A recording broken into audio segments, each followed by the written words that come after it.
Every year, Startup Grind hosts our SG Women Leaders Month, proudly recognizing the accomplishments of successful women leaders all over the world. These women are founders, venture capitalists, engineers, executives, educators, and more who represent our community all around the world. This month's SG Women Month is proudly presented by Google for Startups and Silicon Valley Bank. Thank you very much for joining us today. Startup Grind is very successful to bring entrepreneurs from all over the world together.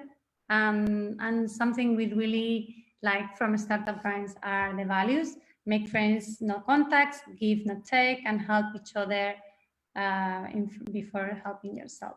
So we really like these values, and these are the ones that we want to bring to the community.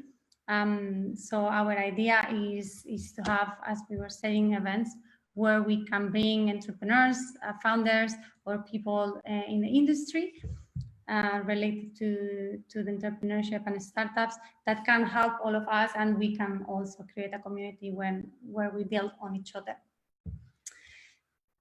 So now I would like to introduce our speakers. Isabel Advirta is a part of the Câmara Municipal de Lisboa, and she's in charge of the department for innovation, like for businesses, startups, so and innovation. And thank you very much, Isabel, for joining us today. We also have Fabiana Clemente. She is the CDO and co-founder of YData, and we also have Carolina Amorim, which is CEO and co-founder of EmotAI. And we have been checking the data about Portugal, and we found some articles that say that Portugal is doing super good and is considered one of the top 10 countries for women in business, above the European averages. So what is your opinion on this? What has been your experience? If you wanna start, maybe just unmute yourself.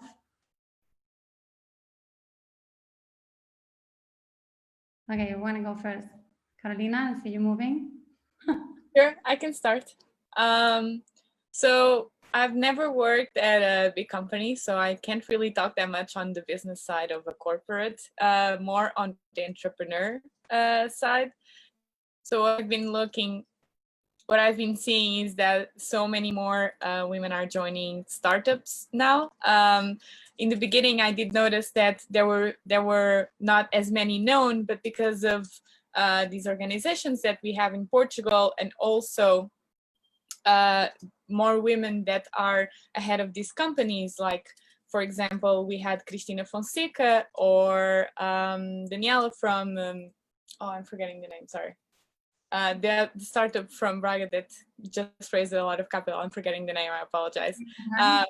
Yeah, but we are seeing many more women in the high position jobs in these startups. And I think that's really positive and motivating even more women to start their own startups. Yeah, thank you. Thank you for that. Fabiana or Isabel, would you like to add something on this? Yes,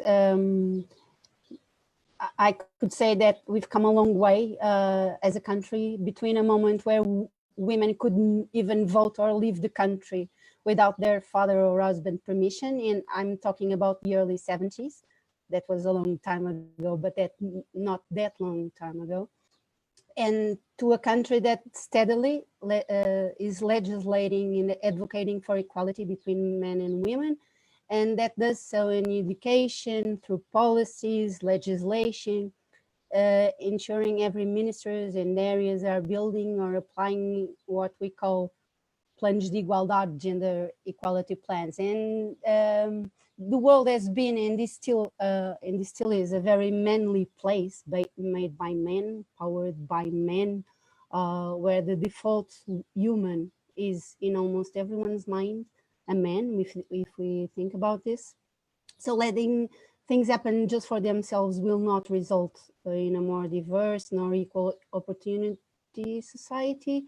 And we still need to be paying attention and I think that's what's been happening in the last few years, and that is what activated the changes we feel. Katrina, Carolina just mentioned, and we all feel as we look around us.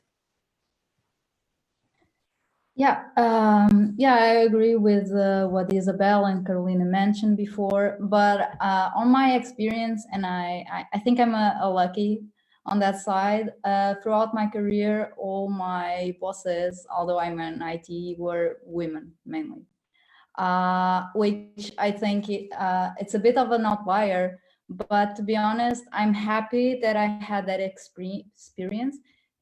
It shows that definitely we have the skills needed to be managing teams, moving projects forward, and so on. But one thing besides awareness and these communities such as Startup Grind or the Portuguese Women in Tech, and the existence of women's that definitely led and still lead huge companies today, also, I think our culture in some way in our country already supports a lot women as entrepreneurs. We have a long way to go, but compared to so many other countries, I think Portugal, it's a nice place for a woman to jump into entrepreneurship.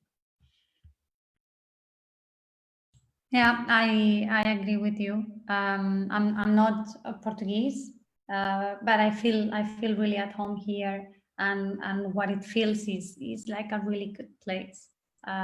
Of course, as in everywhere, we have a way to go, right? But we have, like, that's why we have you, ladies, to lead the way. And as you say, we have also the role models. We have also been in conversation with Cristina Fonseca and Daniela Braga for joining us in future conversations. But it's good that more and more women are jumping and doing things, and you are also doing things in deep tech, which is very interesting. I see a lot of women also going in data, and that's also really good to see. So a recent report found that later stage funding rates were similar for male and female led firms, which is kind of changing. Like there are contradictory data, but what they are seeing lately is that the woman founded startups raising equity has doubled in less than a decade, and that's important. The numbers are not still where they should be, but we are getting there, right, slowly. So to Fabiana and Carolina, what did you decide to take the leap and become an entrepreneur, and how was your experience? I can start. So actually, the main reason I wanted to become an entrepreneur was because I wanted to create something. So out of nothing. So create a product is what I like the most about my job, even though now as a CEO, I work more on the business side, but still seeing it come to life, I always found it fascinating. I do have to give credit to my university. I'm from Nova, and they have an entrepreneurship program that is mandatory for everyone in the fourth year of uni. And there you have to create your own startup, like a fake one, and then go through all of the processes. And that's what made me realize that I actually do like entrepreneurship, and that eventually I might create a company down the line. And once I finished my master thesis coordinator had this idea for the startup, and he invited me in, and that's basically how it started. Good, thank you for sharing. That's really good and encouraging to hear. Fabiana, would you like to add something? Yeah, on my side, to be honest, I started my career in some organizations, and during that experience, while working in a data science, I bumped into a lot of problems that really impacted my work performance. So those problems were of that kind that you either solve them or you accept them. And well, I decided to take the route of trying to solve them. So that, and the fact that I had someone along my side that was encouraging me to take the leap, which is in this case my co-founder, I decided to begin in this path of entrepreneur. It was not let's say something that I always thought to become, but it was imposed based on my experience. And of course, the decision to start was not easy, but so far it's very rewarding. Okay, so I was trying. Yeah, thank you for sharing. And Isabel, how is the Câmara de Lisboa supporting the ecosystem and fostering diversity? What kind of initiatives are you promoting?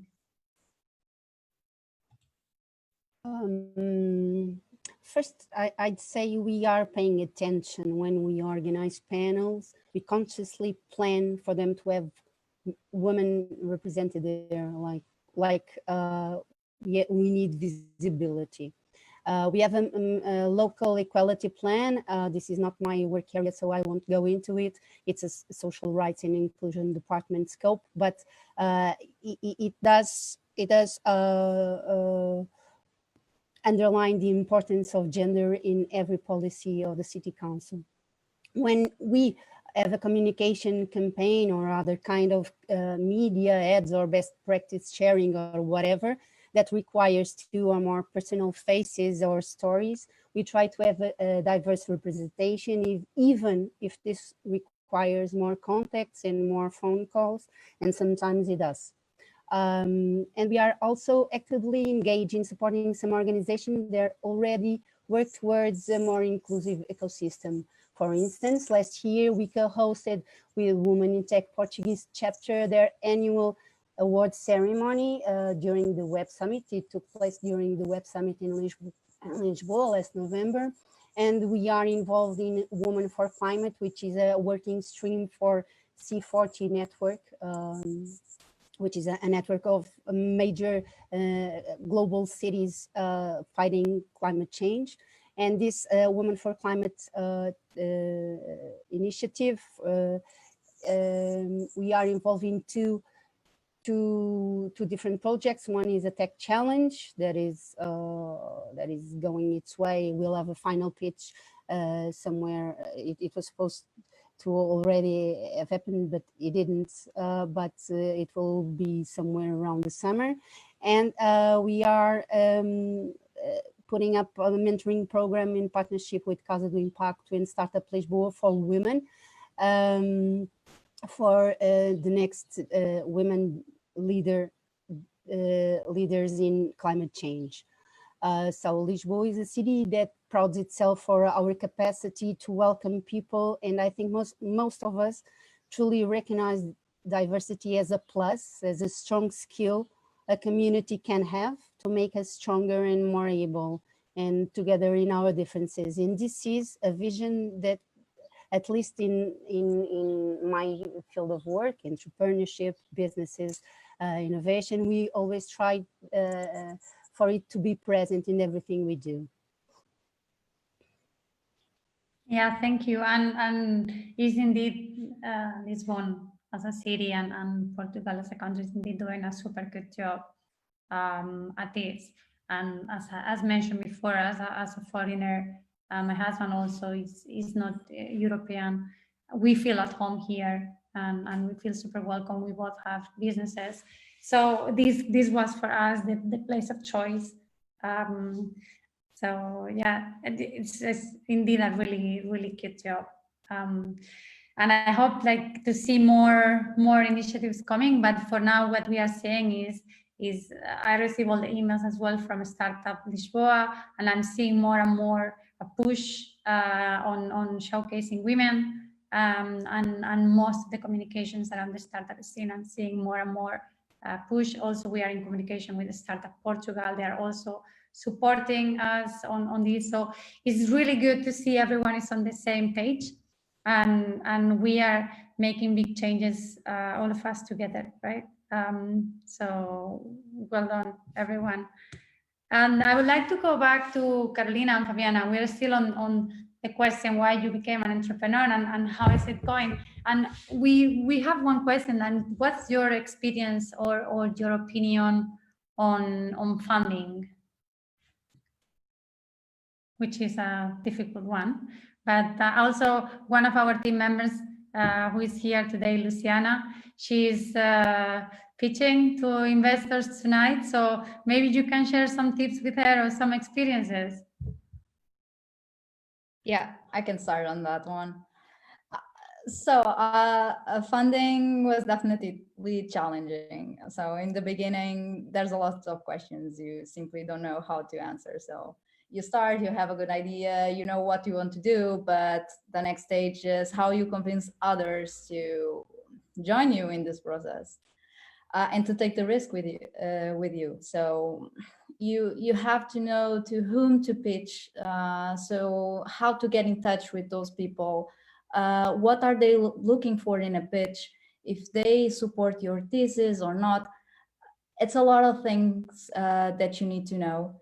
And of course, it's a learning experience. Happily, in our case, we are players in an area with a lot of interest, which is artificial intelligence. And that helped a lot to unlock the initial conversations.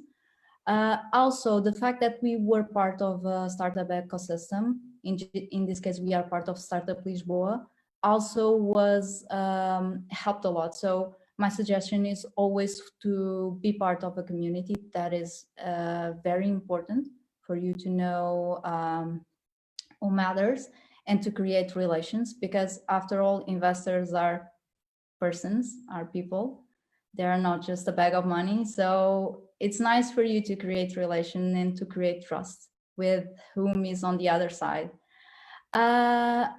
In terms of my experience as a woman, I didn't feel like from the other side, I felt acceptancy. The fact that I was a woman, I haven't felt as a bottleneck, but I have to say that sadly, on the other side of the table, I found the same problem that we find in entrepreneurship. That's the fact that definitely women are also underrepresented on the investment side. I think that's also a pity, and well, hopefully we will solve that one as well. And I want to compliment on that. I agree. I think from all of the VCs that I spoke, which have been a lot already, only like maybe 4 were women. So it's very, I think it may be even more uncommon than startups. And I've never felt anything, I apologize. I've never felt anything regarding the VC not wanting to invest in me or in the company because I'm a female founder. What I felt most in the beginning was the age situation. So I started the company when it was very, very in the beginning, the idea when I was 23 coming to 24. So the first thing they would tell me is, you don't know anything about life. You're 23, you just came out of uni. So from there you have to learn to be really, really prepared for what the questions that they are going to ask you. And from the moment that you start being more, business oriented, or the way that you're speaking, and you show that you are really, really prepared for the meetings, they don't question your age. That's what I noticed from my side. I do agree with Fabiana that it's a very long process and it can be very exhausting. So I give you a lot of strength, Luciana, for raising right now. We are just getting ready for our seed round. So we're going to go through the same in about a month. So the advice that I would give probably regarding fundraising would be to not just choose a VC based on this VC is investing or this VC is in the same region as I am. Definitely choose it according to their focus, what they're focused on, and how you would like to build a relationship with them, because you have to gain something from them as well, not only the money. So some VCs are very experienced in certain areas, and if that's the area of your startup, it's very, very important that you talk to them. A few things that the VC will tell you right away is, for example, if it's an US VC, it's very, very unlikely for them to invest in the seed stage around Europe. So if you're in seed stage, try to look inside of Europe. Then they will ask you all of these questions that you should have really, really prepared, independent of any VC. And it shows commitment, and it shows that you are really ready for the meeting. And when you do ask for intro or you talk to this VC, research a lot about the person. So either see if they've written any articles or what they're into. So there was this one VC that was really a big fan of escalada. How do I say that in English? As climbing. Yeah. Rock climbing, yeah. Rock climbing, yeah. And I've done it once before and I comment on it and he liked the conversation from then on. So it's like creating a relationship. They have to trust that your startup is going to succeed. So you have to show that you prepare for things and you have everything ready for the meeting. So that would be my biggest advice.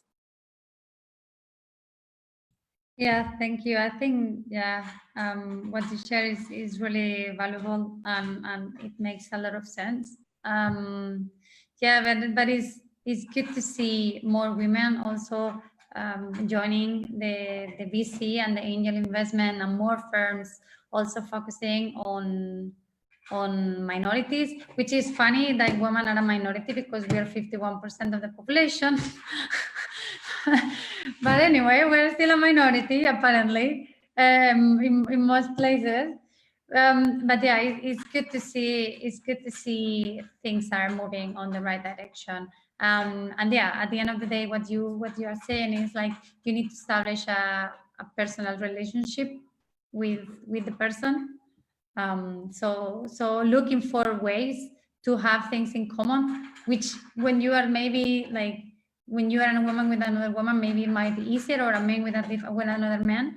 But looking those points of connections, and I think that should be applied to everything. If we focus on what we have in common instead of what makes us different, the world will be a better place, right? Because it might sound hard at first to do, but I think making an effort in our daily lives with everyone we come across, it comes that the relationships are so much better. So let's spread the love.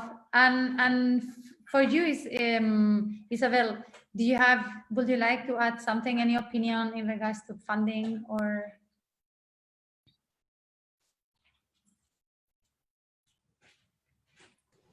No, I think women are used to be more subjected to opposition and are probably more defensive when going for a round. But I think in general, when diving into entrepreneurial adventure, they've gone through a very tough process, and they have thought it through. Into anything that requires skills and responsibility, usually for centuries were a manly thing. Now that women are taking their chances, of course they are able, and we are able, and we can do the same, sometimes in a different way, but with the same results or better. We are persons, right? It's not just women. So that's it. Yeah. But I really like what you said at the beginning, Isabel, by the way, that I didn't comment on that. The default human is a man. So all the standards are set up for male. So that makes everything a bit more challenging. But I would like to elaborate on what you are saying about the results that can be even better, because we were reading recently an article by Forbes that they were saying that Boston Consulting Group was saying that despite the severe funding gaps, startups founded and co-founded by women actually performed better over time, generating 10% more in cumulative revenue over a 5-year period. So, yeah. Any thoughts on this? Have you seen personally, any of you, have seen this happen in real time? Or we've been talking about this. We all, at least here, we all know women are perfectly able to whatever they want. So it's about giving them a chance, equal opportunity, and sometimes removing biased opinions and empowering women to try, and then things will happen naturally. yeah, I think equal opportunity is something we are all fighting for, at least, right? Give women a chance to try. Any thoughts on this, Carolina or Fabiana? Otherwise, I'll pass to the next question, which is also very related to this, because when we talk about generating 10% in revenue, and that also the name of this panel was like numbers speak for themselves. So how do you measure success? How do you measure the success of a startup?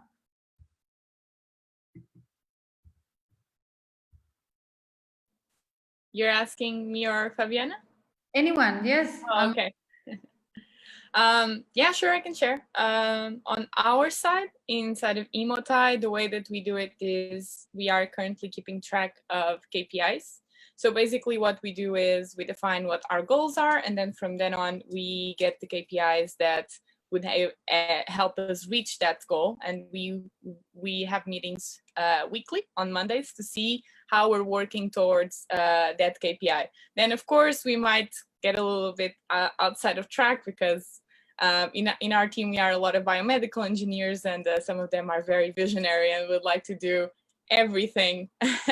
And the most important part, I would say, is to stay on track. So don't get distracted by either other markets, or maybe the customer said that he might need that other thing. No, you have to stay on track, have the vision of the company very well established, and keep those KPIs in motion. My opinion, the success of a startup comes from the relationship they have with their customers. So of course, investment is important. You need, especially as a hardware startup as ours, it's impossible to do anything without investment, because hardware is a little bit expensive. But the relationship you have with your customers and the way that you can learn from them, and it's a two-way street, so they learn from you as well. I think that's one of the things that show the most traction and the most success of a startup. And when you share that with VCs as well, they see it, they understand, and then it's more likely that they will invest in your company. On my side, I think it's a tough question. Let's say that I can tell that success, or I would suggest that success is relative. So, and it's tied to so many things. So as Carolina said, there is your own expectations for what is success, and there is the expectation of the others that are around you. So of course, for some, successful startup means that you had an exit of hundreds of million euros, or you had a lot of financial rounds, a big financial round. That is success.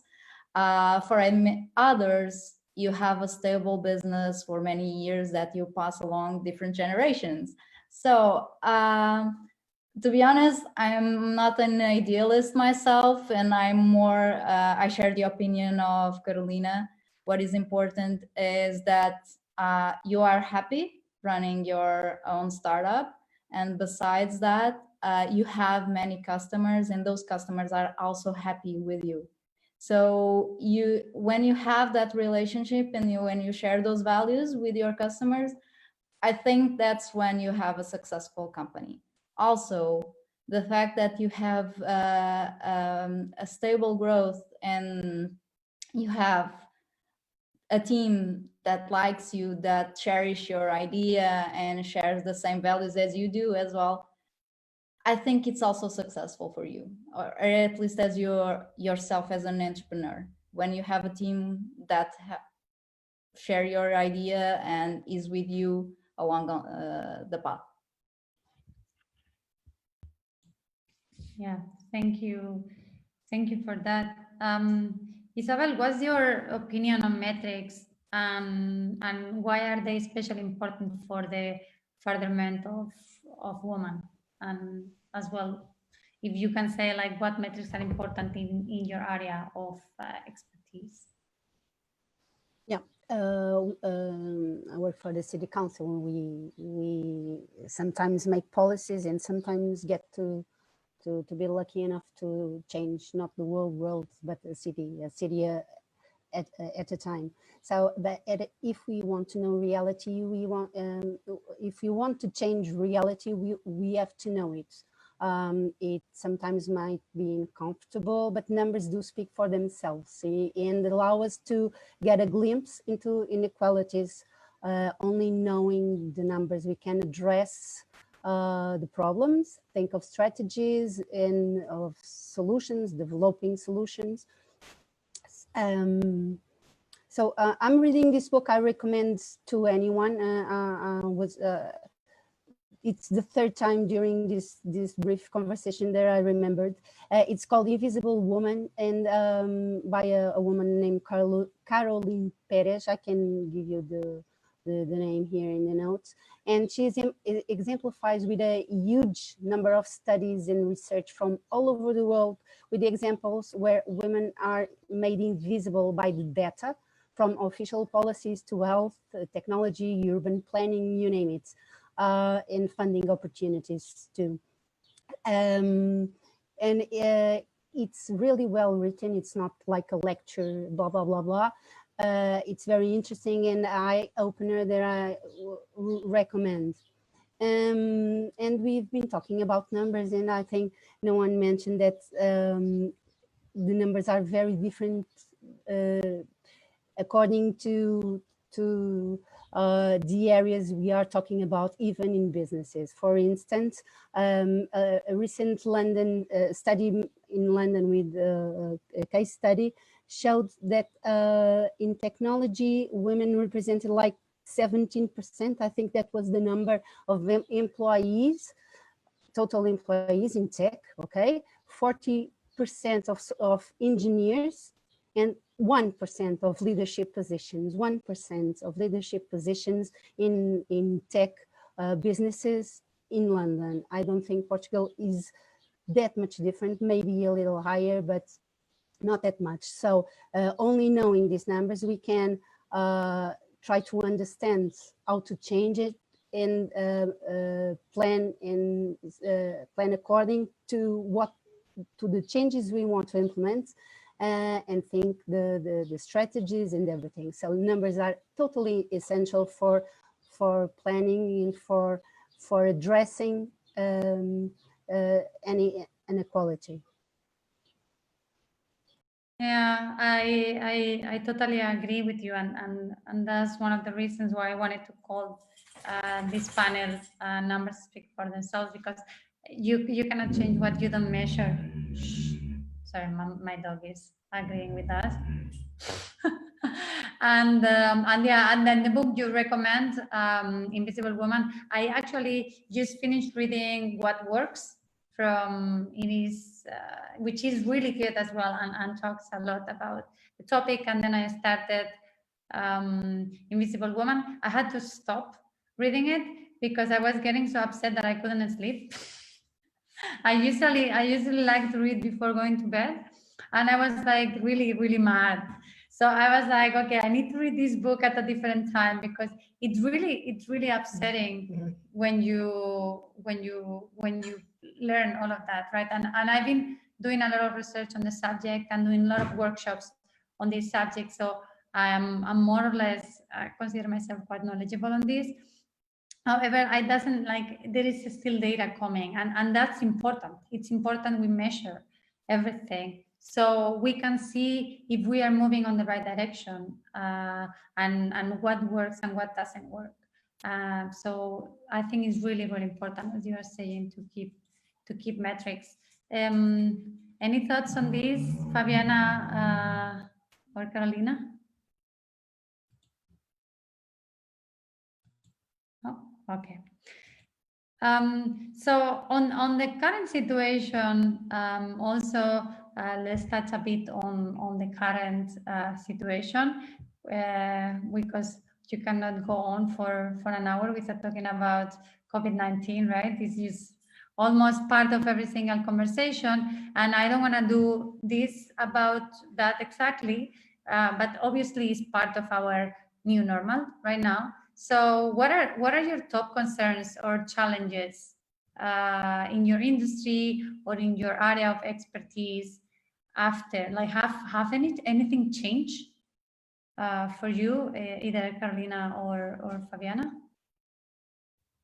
Yeah. So I think, just as you mentioned, Stella, this is the new normal. But we are at this moment in YData, we are starting our commercialization process. And what has happened along with this pandemic is that the fact everyone is slowing down a lot.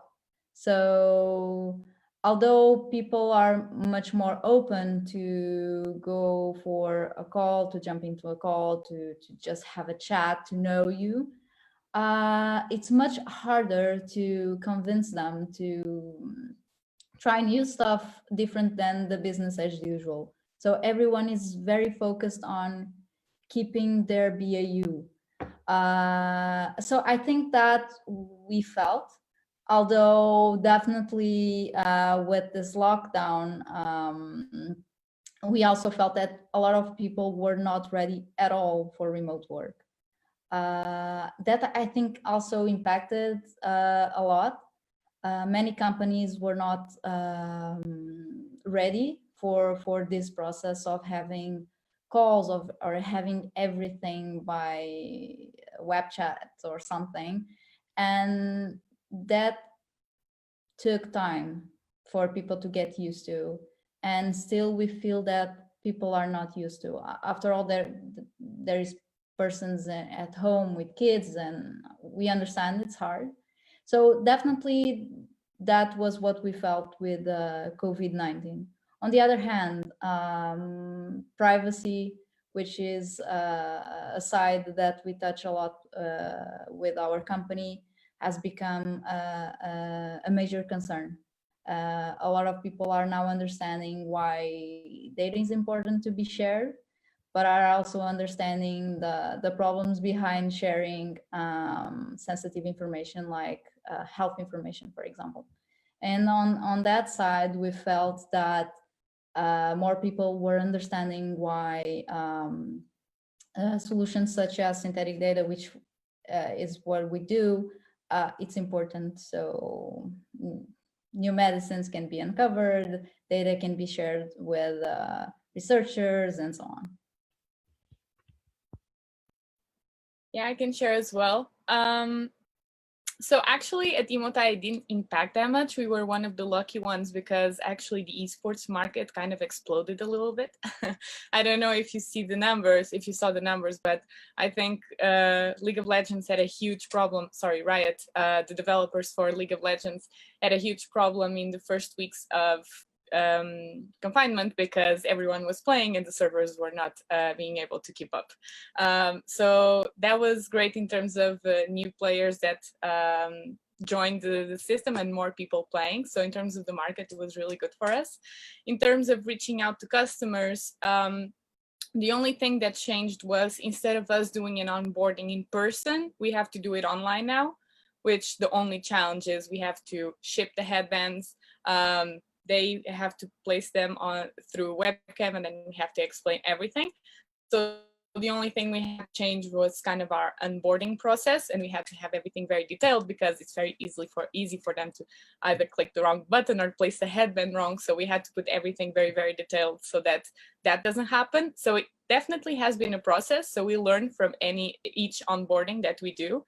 In terms on the working remotely side, actually, I was very surprised. We did really, really good. Everyone doesn't mind working remotely. Of course, we still want to meet a few times. So I don't agree with the company going completely remotely. I think that, for example, we have this event called Birra Sexta, which is beer on Fridays, and every Friday we get along. We either drink beer or not, that was just the name, but the point of it is to create some bonding with the team and talk about things that are not the startup, so anything that we want to talk about, and that was really good for the team building that we did inside of EmotAI, and that's why we all get along so well. At least I like to take credit for that for that event, and we didn't have that during the working remotely. So we did do it still, but it was different than just hanging out in person. So I do think that we can work remotely, but it will be a mixture of both, so remotely and in person as well. The good practices that we did, which were also recommended by Techstars, we just did Techstars, really helped with the way that we're working remotely. So first of all, we have a stand-up meeting, which we do not stand up because computer, but a stand-up meeting that we do every single morning, 15 minutes. And we have to write it down, what we're going to do today and what we did yesterday, and if you have anything blocking us from moving forward. Then, as I mentioned before, we do have the KPIs meetings. And then the other good practice that we do is we have Slack and Tandem. I don't know if you've heard of Tandem, but it works kind of like Discord, where you can just click the person's name and just have a quick chat with them. So that helped a lot in terms of, okay, I'm just bored here and maybe I want to talk for like 15 minutes. Or I just have a quick question, instead of writing it, I would like to talk more with another person. So that helped a lot. So I advise you to try out these new platforms. Tandem, for example, is free. So you can try out inside of the team. And for us, it's been working quite well. Yeah, thank you. Thank you for sharing. I used to work at a remote for a few years before now I'm by myself. But it was really good also. Like I was totally used to work remote, but of course seeing people in real life, it was crazy. And actually I remember there was a colleague that we used to work very close, but we never met. And after like 1 year we met, and it was like, oh my God, you're real. It's a different thing. But yeah, I agree that working remote and having the flexibility to alternate, as you are saying, remote and office, it's really useful. And I think we have seen also offices are not at all necessary. So at least the way we used to work before, like everyone has to be in the office, and having more flexibility is good, and it works, right? Do you have any perspective on this, Isabel? How has been your experience? I think my experience is probably very different from yours. We were, in our department, we were already looking into remote as a new reality, but in a distant future, or not so distant future, but certainly not the future that has got us suddenly. So we had all kinds of problems, like we didn't all of us had the personal computers, laptops. So some of my colleagues had to go to the city council main building and pick up their towers, like their computers, desktops, and bring them home, and they don't have a camera on those desktops. So our kind of problems were very different from an operational point of view, but also what we had to do to adapt the city as we could to this reality that hit us in the face and stomach and everywhere. We had it's not been easy. and it won't be easy the next few months either. But we were always thinking about community, about people, what we could do to help companies and businesses and entrepreneurs not to stop their ideas and their operations. And well, I don't know, the next few months and years will be very, very challenging, maybe even more than the ones we are now. But what can we say? I'd say that we already know that uniting our efforts will get us farther, will get us, will make us stronger, and will get more heads into the future we want. Yeah, it's always like changes are always challenging, especially when for different in different situations like the one you are mentioning. So I think a lot of companies and institutions they were considering remote working, and then suddenly it became the only way to work. So a lot of people had to adapt really fast. But yeah, I think this will change the way we work and the way work works, and I hope it's for the better. So, I mean, I'm gonna segue now to a different question, a bit more personal, but I wanted to know. Okay, sorry, that's my dog again. There's some people walking, he doesn't like it. So growing up, did you always know what you wanted to achieve? And any of you, Isabel or Fabiana or Carolina, you want to go? Yeah, no, on my side, no. I think there are people that just, they know right away what they want to do, but working with numbers, it's not exactly something that someone sells you as a passion when you are a little girl. So I couldn't say it was my dream right away. In fact, I started my path in study as an artist. So I remember that my dream was to be an architect, but then I understood that I belonged to the exact sciences, and I went through the path of applied maths, which is, I know it's a bit of changing completely your background and what you are doing. But I remember that at the time, my father was so proud that I decided to change. So it was nice to have his support. He was very keen on that fact because it loves maths and it was always his passion. And was only during university that I understood that I could join both worlds, maths and IT, and have something that I was really passionate about, which is artificial intelligence and working with data.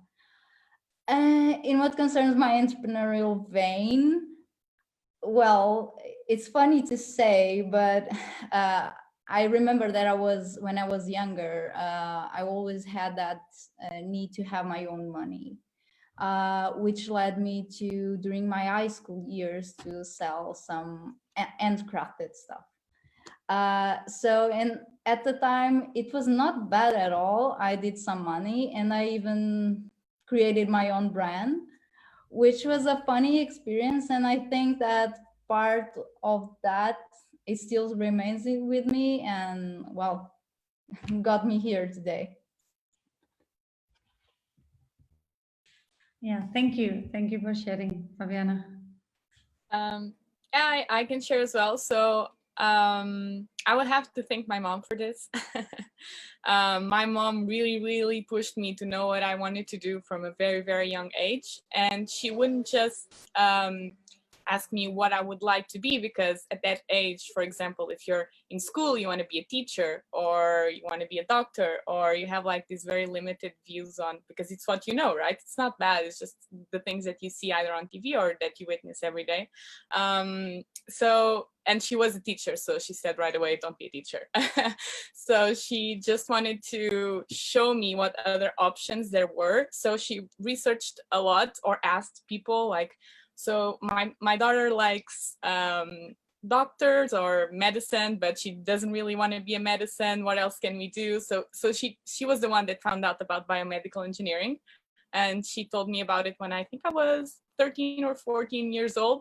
And once I researched about it and I realized that I could study the human body, that was the whole point of biomedical engineering, understanding how your body works and how we can take full advantage of our brain to do anything we want. I was fascinated by it, and I haven't changed my mind ever since.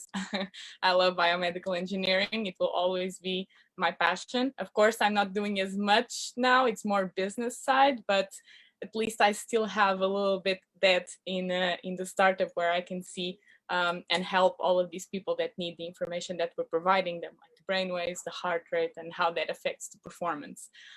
So for me, it was very straightforward. I wanted biomedical engineering, and I went from there. When I was in uni, I realized that it isn't that easy to find a very good job in biomedical engineering, because it's very futuristic kind of work. So not all companies are doing something regarding this, or big companies like Siemens Healthineers, or they focus more on the sales part for the biomedical engineers. So it's very difficult for you to actually do the research behind it. So I wanted to focus only in research. I wanted to do a PhD. Actually, I was going to do a PhD once I finished my master's, but that got delayed a year. So I was like, well, I don't want to work for someone else. Because I'm not going to do anything in biomedical engineering. They're just gonna put me in some consultant work and do some coding, and I didn't want to do that. So I decided to start my own, and that's how EmotAI was created. But yeah, I have to be honest that it was all my mom. She was the one pushing me to go for biomedical, or something that I really, really liked.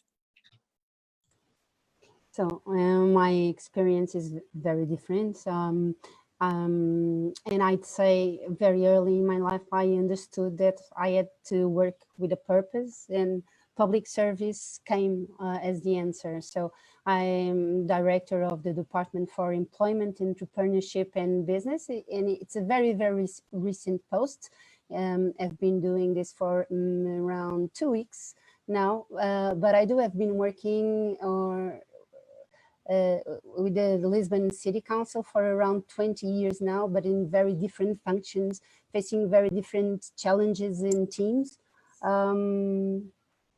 So I am happy to be where I am now. I hope we can in the near future, collaborate again. I have a very community sense of vision of my work, of our work. So please feel free to suggest whatever you want with us. Maybe we can do it. That's great. Thank you very much, Isabel and Fabiana and Carolina. I think we are gonna go. Well, I have one last question, and is any of you had a mentor? Yeah, I had, and I still have, is Carolina Marçalo from Startup Lisboa. We have to thank her a lot. She's great. She's a woman in tech, is an inspiration for sure. And I think it's a role model for any other woman that is in tech or is thinking into become an entrepreneur. Good. Anyone? Yeah, for me, it's just super important, and I feel like it makes a big difference having a mentor. Carolina, you were going to say? Yeah, so initially my mentor was my co-founder. He was my master thesis coordinator, and he still is my mentor. But then, of course, on the more business side and how to create a startup, we really, really benefited from our first investor. So she was a woman as well, and it was amazing to create that relationship with her. And she really, really helped us better prepare. And she also was a shoulder kind of like to cry in when your fundraising is difficult. You want to give up so many times, but you shouldn't. Keep on it. But yeah, she helped us a lot, and she understood where we came from and some concerns that we had. And I think it's really, really important to have a mentor, either a woman or not, but to help you and understand what you're going through as well and advise you. Yeah, so I totally agree, and it's really good, Isabel, as well, that from your side you are co-creating those mentorships, as I heard you were doing with the Women for Climate. Yeah, for the Women for Climate, I think with Caso do Impacto, I think you were saying in a startup. I think it's really important. For me personally, mentorship has been life-changing, and it sounds like cliche, but when Amel, who was my mentor, took me under her wing, I was in a point of my life where I was a bit lost, where I was doing a job that paid really good, but I didn't like it, and it didn't fulfill me. I was just there because, well, economic crisis hit in Spain in 2009, so I had to leave and, you know, make money to pay the bills. And having that person showing me another side of business and taking me under her wing, and she showed me how to. It was totally life-changing. So I definitely encourage everyone here and every woman listening, and men as well, for sure, to look for a mentor. And maybe we can elaborate on this another day. We will try to talk more about mentorship, because we believe it's really important. And I'm glad we all agree on the same. And now, Madalena, I think we got very nice questions. Yeah, we have quite a nice debate going on in the comment section. So the first question was by Carolina Amorim, who we just talked about. She wrote, companies in France are legally required to calculate and publish a gender equality index. Companies that do not achieve this threshold could be fined. Now that we have women founders, could we secure a measure like this for newborn companies in order to promote gender equality? So I'll just unmute you if you want to comment on that, Carolina. One sec. And you guys can just comment on that as well. I believe this is a recommendation from the European Union. And I think France was the first country to implement it. And now Switzerland is also creating a law. Carolina. We also have a quota law in Portugal. Right. Yes. I mean, my comment was just now that we have women founders, right, and we have all these women. And hi, Fabiana, and thank you so much for your comments. I think it's important now that we are on these roles to implement some measures to, to know, first of all, the real numbers, as Isabel was saying, that it is very important. And are we gathering enough women employees, for example, as your experience? Do you have a lot of women applying for IT? And Fabiana is saying no. It probably, if there's a no, then numbers speak for themselves. There's a problem. Then we need to see what we need to do to gather more women in these kinds of roles. And then we need to be accountable and make companies accountable for publishing their gender numbers. When I mean gender, I'm actually working on a project for racial and a racial index, but we can apply the same thing for gender. So I think these issues are important. And now that we actually have women in leadership roles, we can actually have these issues addressed, and it's important to do so. So true. Thank you. You want to comment? I can comment. I think, can you hear me? Yeah. I think as a startup, sometimes it can be a little bit challenging because sometimes you have to work with the resources that you have. So for us, I am the only woman, but it was just how it started, the way that we built the startup from the beginning. Of course, when we do start to hire, we do want to have more diversity inside of the team. So not only gender, but race or anything. We don't want to discriminate at all. I think the most important thing, even if that index, it would be the way that you do the job description. So there's this study by Portuguese Women in Tech in collaboration with Portuguese Women in Tech, where they show that some job descriptions, women don't apply because they don't think they can do it. While men, they just, even though they don't have any knowledge in that area, they would apply either way. So I think the way that we have to change is how we write the job description. So that's really, really important. And I would say that's it may be even more important than the index. Maybe the index more for bigger corporations, where I do think it's very, very important to have that diversity. Yeah, I totally agree with Carolina on this. Although I would like a lot to have more women. I'm also the only woman in my company. Unfortunately, we do not have women applying for the jobs. I agree with Carolina as well when she tells that writing the correct job description will tell you if more women will or not apply for the job. I do remember when applying myself for some tech jobs, that whenever you have a job description that asks for the world, you feel like you are, I don't know, more realistic or not, but you don't apply because you are not able to do everything.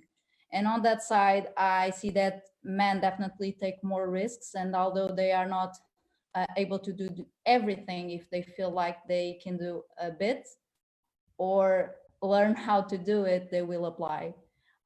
So yes, I think it becomes with having that consciousness that we need to be careful with our own job descriptions.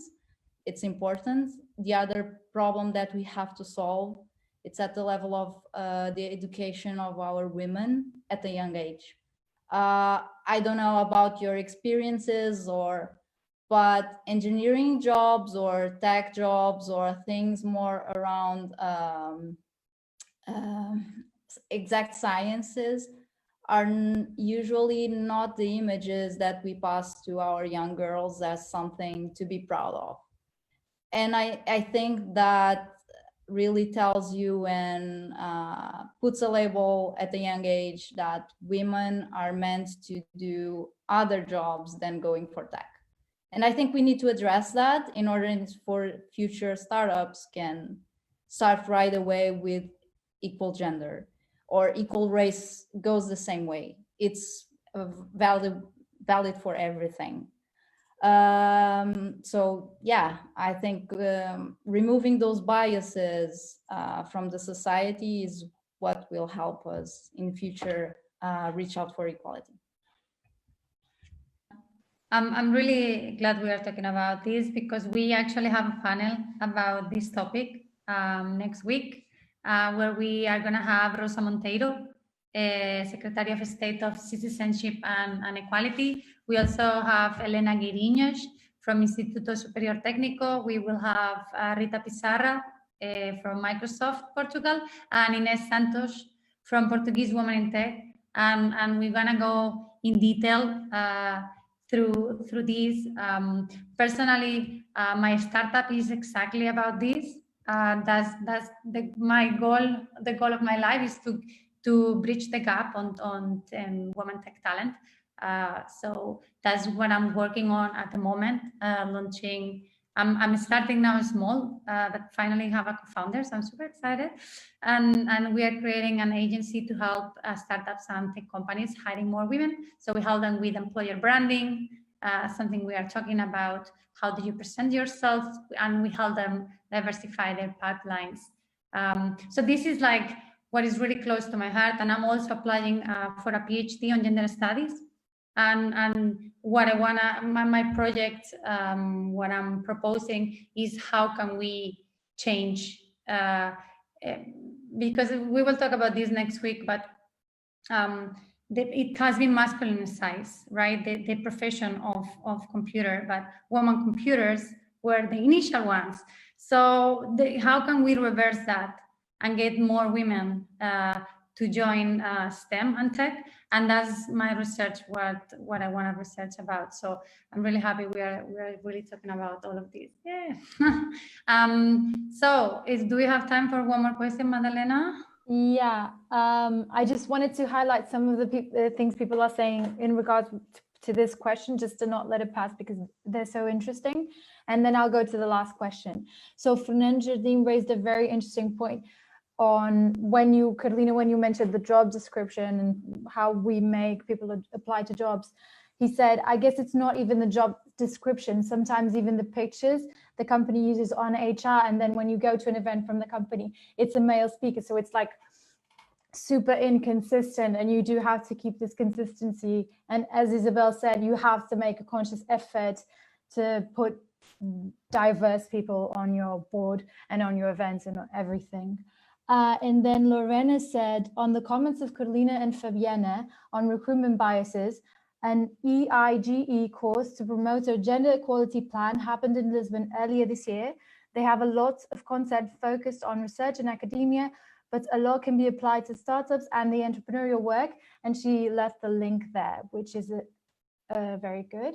And then the last question was from Nuno Moreno, who said, question for the founders. What do you think are the disadvantages of having male co-founders, and how do you tackle those issues on a daily basis? So Nuno, it's a very poignant question. I'll unmute you so you can talk a bit more about that. I work with them, so I know that they have male co-founders, and usually the question is always put the other side around. So the idea is a little bit to change the sides on this one, because from what I understood, Stella and that McKinsey study referred to teams with female founders, not just female founders on the team. So I guess it's more about having the diversity and not just like being like, okay, complementing each other and not just like having the woman or the man or whatever. But you also said previously that, and this was again on the job descriptions, and that men take a little bit more risks. So is it like you're the mother taking care of your child, okay, just behave, don't be so crazy and take too many risks, and that's why companies with women co-founders tend to be more successful and achieve more results? So yeah, I think diversity, at least for us, is working well. Definitely, I feel that in my co-founder is open to take more risks. And yes, sometimes there is the reason voice that it's me. On the other side, and Carolina also mentioned that earlier, sometimes you need someone to for you to have a shoulder to share your thoughts, your worries, and what you are feeling at that moment. And happily, my co-founder has been that person. I think, at least for us, diversity was the way to go. So I have nothing against. I think it's a balance, and definitely as a mixed team of founders, we have that balance. Yeah, so from my point of view, I'm a little bit more organized in the sense of, so I take care of when we're meeting, where are we going to store everything, which apps are we using. So that helped us a lot, because if it were for them, it will be like, yeah, let's schedule a meeting. Okay, but where? And it's like somewhere. When it comes to time, I'll schedule a meeting. So with some of them, it was a lot very, like they just want to go with the flow. I like planned a little bit more. Not all of them, some were the same as me, but of course that changes from person to person. So I don't think there's this just only with male founders. And we actually just recently did this very small workshop where we realized that it basically tells your personality traits and how well you work with each other. I advise you to do it. I don't remember the name, but I can share later, maybe with Stella or Madalena. And the way it works is you evaluate yourself. No, first they evaluate you and then you evaluate yourself. So you understand if you're missing any types of personalities inside of the team. And we actually, luckily, complement each other. So we have one that is most visionary, the other one that is most technical, the one more perfectionist or team oriented. And I do notice that it is very important to have each one of these, especially the team oriented, which is more peaceful, just wants to hear everyone's side. So I'll recommend that, and I really recommend that you do it inside of the team. It's very important to have all of these personalities working together so that you feel comfortable where you're working with. Perfect. Thank you very much to all of you for the amazing contributions today. We will take note of the links and make sure we share what Isabel was asking as well. We will make sure we get some feedback from your side, and for all of you, we will share the links, most important of the content. And as mentioned, next week, we are gonna be getting together again for the Women in Tech panel. So we invite you to join us again. And let's stay in touch, because we would love to hear how all of you are progressing and evolving in your businesses, and have more conversations about the topic and about how well you are doing. And anything else from your side, Madalena? No, nothing for me. Thank you so much, guys, for taking the time to have such an interesting conversation. And thank you for everyone who commented on the chat. Literally, I learned so much today. Thank you. Yeah, it was having me. Yeah. So thank you very much, everyone. And we hope to see you again. Please join our community, Startup Grind Lisboa. We just launched, as we mentioned last month. So please go to the startupgrind.com/Lisbon, and we also have a few social media channels where we publish our events. And as mentioned, we want to keep it very relevant. We also have a survey going on at the moment where we are asking, and we will send it with a follow-up for an email, because we want to hear from you. We want to hear from the community. What do you need? How can we help you? And what is more relevant? So we can always adapt to your needs and understand how can we add value to everyone. So thank you very much. Thank you. It was nice meeting you guys. Bye. Thank you Bye. for coming.